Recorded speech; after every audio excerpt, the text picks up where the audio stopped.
I'm Jeffrey Edward Epstein, and my residence address is 6100 Red Hook Boulevard in Virgin Islands. Have you ever been convicted of a crime?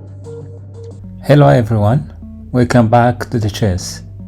Today we are diving into one of the most controversial and widely discussed questions surrounding Jeffrey Epstein case. Did Epstein attempt to blackmail powerful politicians, wealthy individuals, and celebrities? There are rumors, theories, leaked testimonies, and a lot of speculations, but also some verified facts about this. And we also explore another angle. Why are blackmail and Kompromat techniques historically used by intelligence agencies around the world? Let's separate what's known, what's unverified, and what history shows us about blackmail as a tool of power.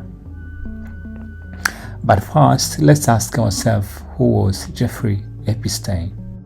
I was abused by people that I can't even mention here. There's a lot of scars hidden behind those walls. Jeffrey Epstein was a financial and convicted sex offender with extraordinary social connections, politicians, academics, loyalty, billionaire, and celebrities. Which fueled the suspicion that he wasn't just a socialist, but may have been gathering information on people. Evidence of surveillance equipment found in his home. There are factual statements from court documents and testimonies showing that Epstein's properties had extensive surveillance systems. Visitors reported cameras through his mansion. Investigators seized thousands of photographies and digital media during raids. Now, what is known as Epstein Island is where everything was captured. This does not prove blackmail surveillance in itself is not illegal, and photographers do not necessarily involve wrongdoing. But the existence of this material is one of the reasons many people speculate that Epstein may have been gathering compromising information. So, what has been confirmed versus what is only alleged? Here is where we need to separate facts from assumptions. There is some of the confirmed facts are Epstein had cameras in his home, which is true. He kept a large amount of photographs and digital media. He also, on several associates, testified he kept records of social connections. Some victims claimed that powerful men visited Epstein properties, but those claims have not been proven in court. So there is also unconfirmed or not proven facts. Those are Epstein actively ran a blackmail operations, that he was directed by any intelligence agency, that the surveillance was used to extort anyone. Those ideas are often repeated online, but without conclusive evidences. They remain theories, not established facts. So, why do people believe the blackmail theory? There are several reasons this theory gained traction. His circle of contact was unusually powerful. This circle included presidents, CEOs, Nobel Peace Prize winners, an unusual elite list. Second, his wealth was not well explained. Many analysts questioned how he acquired hundreds of millions of dollars. And the surveillance equipment. Cameras everywhere naturally create suspicions. And there are also the fact that his close associate Ghislaine Maxwell's father had alleged intelligence ties. This doesn't prove anything about Epstein, but it fuels speculations. Because so many details of his operations remain unclear, the idea of a blackmail ring persists in public imaginations. So, if blackmail occurred, what would it achieve?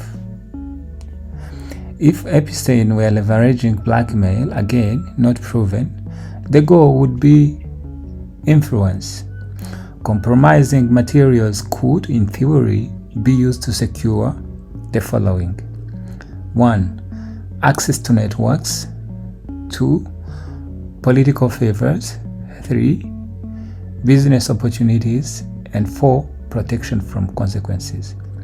Those are the same reason blackmail is historically used by people in position of power. So, is blackmailing important to intelligence agencies? Now, let's zoom out and talk about the bigger picture. Across the world, intelligence agencies from the Cold War to present day have used a tactic known as Kompromat, short for compromising material. Why is it used? Because it creates leverage, it influences decisions, and it ensures cooperations. That's why, let's take an example. A politician might not be interested in an interest of a foreign country, and then when he's told his material is compromised, then he might say, okay, instead of putting me into shame, let me do it. So, examples in history. For example, the KGB famously used Kompromat during the Cold War. CIA and MI6 have also used similar tactics, though often in more subtle or indirect forms. Third, many intelligence manuals describe techniques for assessing vulnerabilities like finances, personal relationship, or illicit behavior. So, yes, blackmail is a real intelligence tactics, but that doesn't automatically mean Epstein was involved in such operations. People connect those dots because the pattern resembles known intelligence strategy. So, my final thoughts. Epstein had surveillance systems and powerful connections. That part is uncertain.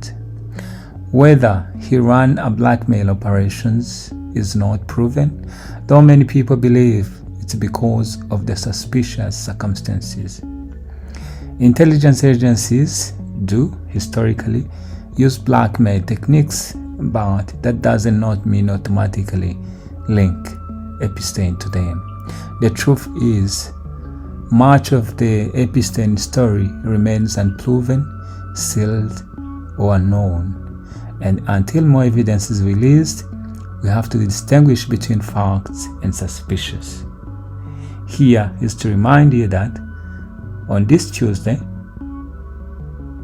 18th November, the Congress will vote on the resolution to release and declassify the Epstein emails and finding from the FBI investigations.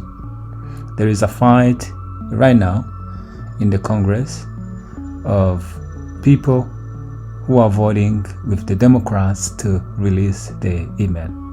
One of the conflict right now between Marjorie Taylor Greene and President Trump is about Epstein, as Marjorie Taylor Greene claims.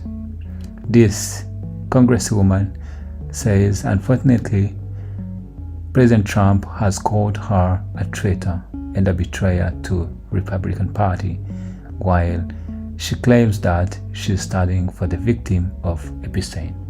So, Epstein is a big deal.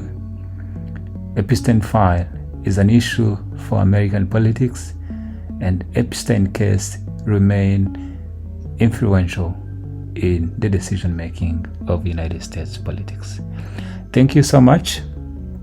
If you find this breakdown helpful, hit like, subscribe, and drop a comment on what topics you want us to investigate next. Bye bye.